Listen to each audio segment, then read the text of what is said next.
You've bought yourself some indoor flowering bulbs, but you hate the plastic pot they came in. How about shopping your home and seeing if you can find an old container which you can upcycle with a bit of spray paint? I was given this dish by a friend. Originally it was white, and I think it was probably a lidded vegetable dish, and she had painted it black about 30 years ago. I'm going to give it a bit of an overhaul using some pale blue paint for a lovely spring look. Don't forget, if you're using spray paint, you need to use it in a well ventilated room. I'm actually spraying my dish outside on my patio table. I've laid down a sheet of paper so I don't damage my tabletop, given my paint a good shake, a few test squirts, and then I like to turn my container upside down and really get great coverage on the bottom half before I flip it over. When my paint is dry, I then flip over my container, and then I can spray paint the bits that didn't quite catch enough paint, and just finish off by making sure the rim of my container and the inside edge also has a covering.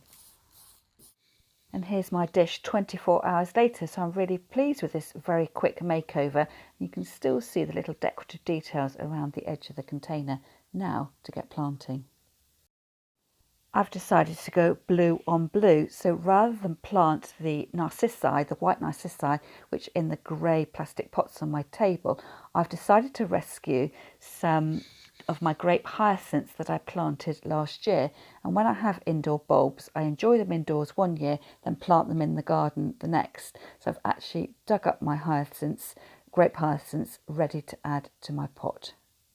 You'll also see me adding some of these plants, which are forget-me-nots. I decided, well, why not, if I'm going blue on blue, try to incorporate some blue forget-me-nots in amongst my blue grape hyacinths. So this is a little bit of an experiment.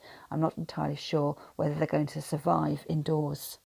Before I started planting, I did add a mix of gravel and compost to the bottom of the container because I don't have any drainage holes. I put the gravel in so any water can sit down at the bottom of the bowl without rotting off my plants. Once I'm happy with the position of my bulbs and my plants, I then add in extra compost and pack it down so the plants are really secure. I'll give it a very light watering and then top off the top surface with a layer of some decorative moss which I got left over from Christmas. And don't worry, I didn't let my potted narcissi go to waste. You can see here I've taken them out of the plastic pot and I'm just carefully dividing them out, and I'm going to plant those into a silver sugar pot that I've got, and this just sits in the cupboard, and I thought I might as well clean it and put it into use. So exactly the same thing as before. I've got a handful of compost and gravel to go in the bottom, and then I plant my narcissi bulbs, and then I'll give it a top dressing of some moss, again left over from Christmas door wreath making. And if you're interested in how I cleaned my pot, I'll leave a card up above showing how I polished up my silver, not using silver polish, but adding it to a bath of hot water with aluminium foil and bicarbonate of soda.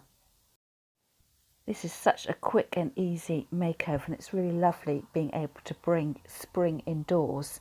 Your flowers will open much earlier in the warmth of your home than they will do out in the cool of your garden. So you'll have to let me know in the comments underneath the video whether you think my forget-me-nots have got a chance of surviving or not. That's all from me for now, and I'll see you in the next video.